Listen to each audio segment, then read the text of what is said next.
Chapter 16. Vali. 1. The god of vengeance. In Norse mythology, Vali stands as a relatively obscure yet profoundly significant figure. He embodies the themes of justice and retribution that are central to many Norse tales. Known as the god of vengeance, Vali's story is intricately woven into the fate of the gods and the events leading up to Ragnarok, the cataclysmic end of the world in Norse myth. Vali, birth and purpose. Vali is the son of Odin, the All-Father, and Rindr, a giantess. His birth was not a consequence of love, but a deliberate act to fulfill a specific purpose: vengeance. After the tragic death of Baldur, Odin's beloved son, who was killed by his blind brother Hodr under the manipulation of Loki, Odin sought to avenge Baldur's death. A prophecy foretold that a new son of Odin would be born to avenge this unjust death. This son was Vali, conceived to fulfill the sole purpose of avenging his brother's demise. According to the Prose Edda by Snorri Sturluson, Vali was born under extraordinary circumstances. On the very day of his birth, he grew to full maturity and immediately set out to fulfill his destiny. His act of vengeance involved killing Hodr, who, although innocent and unaware, had been the instrument of Loki's treachery. And Rindr bears Vali in western halls. One night old fights, and Baldur's foe he sends to hell. Völuspá, stanza 33, in the Poetic Edda. This stanza from the Völuspá, a poem in the Poetic Edda, highlights Vali's rapid growth to maturity and his role in avenging Baldur's death. The phrase, Baldur's foe, refers to Hodr, whom Vali was fated to kill. Vali in the Eddas and sagas. Vali's role in the Norse pantheon, though brief, is poignant and powerful. He personifies the Norse concept of retributive justice, where balance and order are restored through acts of vengeance. His story is primarily documented in the Eddas, which are the central texts of Norse mythology. 1. Prose Edda. The Prose Edda offers a comprehensive narrative about the gods, their relationships, and their deeds. In this work, Vali's birth and mission are directly to Odin's quest for retribution. Sturluson details how Odin's actions were driven by the necessity to maintain honor and justice among the gods, mirroring the broader societal values of the Viking Age. 2. Poetic Edda. The Poetic Edda comprises a collection of older Norse poems that explore mythological and heroic themes. Vali's story, particularly his swift vengeance, is recounted in several poems, underscoring his role as the divine avenger. 3. Baldur's Draumar. Also known as Baldur's Dreams, this poem briefly mentions Vali's destiny. It narrates Baldur's ominous dreams and subsequent death, paving the way for Vali's role in seeking vengeance. There grows a thicket, narrow and dark. From the branches breaks a deadly grief. There Vali grows, quick to wrath, and in the same night he avenges the death of Baldur, Baldur's Draumar, in the Poetic Edda. This passage from Baldur's Draumar poetically encapsulates Vali's essence as a figure of vengeance, swiftly delivering justice for his brother. Has symbolism and legacy. Vali's narrative epitomizes the Norse belief in destiny and the inexorable nature of fate. His story serves as a reminder that actions, especially those involving treachery and harm, will inevitably meet with retribution. Vali symbolizes the principle that justice, even in the tumultuous world of the Norse gods, must ultimately prevail. Despite his limited role in the myths, Vali's impact is significant. He ensures that the gods, bound by oaths and familial ties, are held accountable for their actions. His story underscores the importance of honor and the lengths to which the Norse were willing to go to uphold it. Through Vali, the message is clear. Even in the face of chaos and destruction, the quest for justice and the resolve to avenge wrongs are paramount. Chapter 14. Vali. 2. The wooing of Rinda and the birth of Vali. A king's despair. In the kingdom of the Ruthenes, nestled amidst vast untamed lands, King Billing sat deep in thought within his grand hall. His silvered hair and weary eyes spoke of battles fought and won in years past, but now age had rendered him unable to defend his realm against looming threats.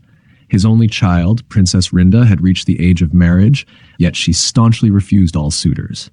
This refusal left Billing bereft of an ally in his time of greatest need. As Billing brooded, the hall's massive doors creaked open.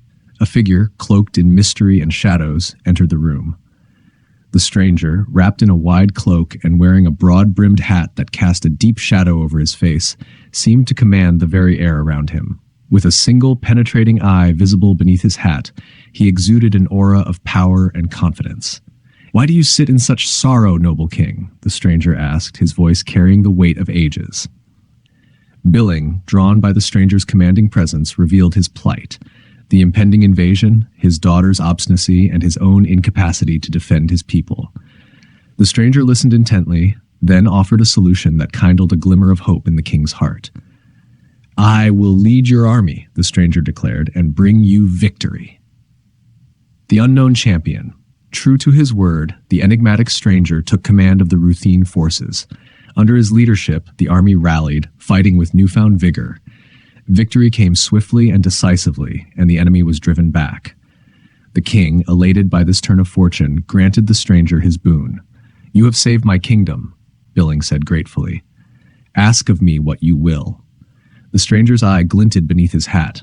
"I seek the hand of your daughter, Rinda." Though taken aback by the suitor's age, Billing, grateful and hopeful for his daughter's compliance, agreed.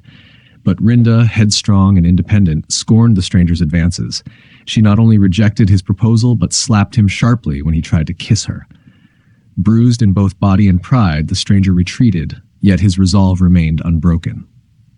He was Odin, the All-Father, and he knew from the prophecy of Rosthiaf that only Rinda could bear the son destined to avenge his beloved Baldur.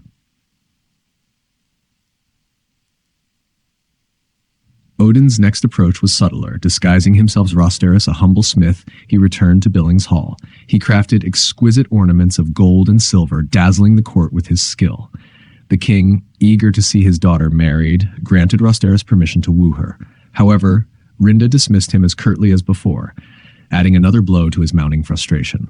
Undeterred, Odin returned once more, this time as a gallant warrior. He hoped that the sight of a young and valorous soldier might stir the prince's heart. Yet again, she rebuffed him, pushing him so forcefully that he fell to his knees. "Many a fair maiden, when rightly known, towards men is fickle. That I experienced, when that discreet maiden I strove to win, contumely of every kind that wily girl heaped upon me, nor of that damsel gained I aught." Salmon's Edda, fury ignited within Odin. He drew forth a runestick, shimmering with ancient power, and cast a spell upon Rinda. Instantly, she collapsed, rigid and lifeless, her attendants rushing to her aid. The Spellbreaker. Time passed, and Rinda languished in a state of madness. Physicians from far and wide came to Billing's court, offering remedies, but none could break the spell. Desperation turned to resignation until a withered old woman named Vecha, or Vak, arrived at the palace. "I can cure your daughter," she declared, her voice firm with conviction. "But she must be left in my care, bound so she cannot resist." With no other hope left, Billing consented. Odin, under the guise of Vecha, bound Rinda securely and invoked a powerful spell, forcing her to yield. Only after she promised to be his wife did he release her from her bonds and enchantment.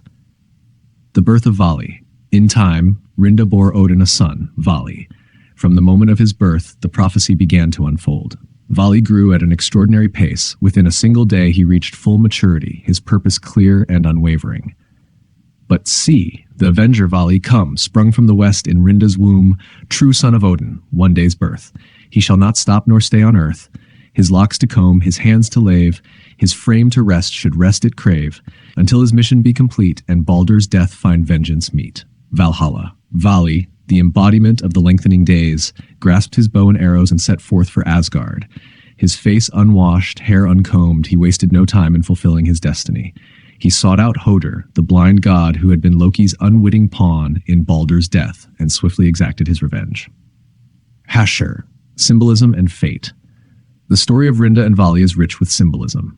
Rinda, representing the hard, frozen earth, resists the advances of Odin, the sun god.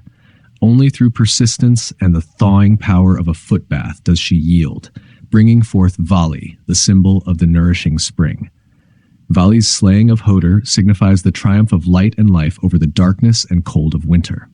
As one of the 12 deities in the Hall of Gladsheim, Vali shared a dwelling with his father, Valaskjalf, and was destined to survive Ragnarok.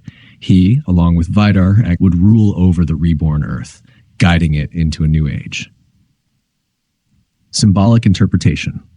Vali's rapid growth and immediate fulfillment of his vengeance represent the swift and decisive nature of spring's arrival after winter.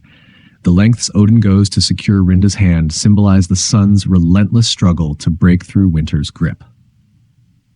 In the broader tapestry of Norse mythology, Vali embodies the inexorable force of renewal, asserting that even in the darkest times, life and light will ultimately prevail. Number 3. Worship of Vali, the god of eternal light. Vali, in Norse mythology, occupies a unique and profound role as the god of eternal light. His veneration and the symbolic representation of his divine attributes reflect a deep connection to the themes of light, renewal, and the cyclical nature of life. This chapter delves into the ways in which Vali was revered and the cultural significance of his worship, especially in relation to the natural phenomena and the changing seasons experienced by the Norse people. Vali as the Archer of Light. Vali is often depicted as an archer, a powerful symbol in Norse mythology. The archer metaphor aligns with the concept of light as a force that pierces through darkness, much like an arrow. This imagery is particularly poignant in the context of the Norse winter, a time when light is sparse and the return of warmth and sunlight is eagerly awaited. In the Prose Edda by Snorri Sturluson, Vali's rapid growth and readiness for vengeance are vividly described. Born to avenge his brother Baldur's death, Vali quickly matures and takes up his bow and arrows, symbolizing his dual role as both a bringer of light and an agent of retribution. Vali, son of Odin and Rindr, grew with astonishing rapidity. Born solely to avenge his brother Baldur, he took up his bow and arrows the very day he was born and hastened to fulfill his purpose. Prose Edda. Gylfaginning Vali's portrayal as an archer not only highlights his role in avenging Baldur, but also underscores his association with the return of light after the long, dark winter. This aspect of his identity reflects the broader Norse understanding of the cyclical return of light and life. Leosberry, the light-bringing month.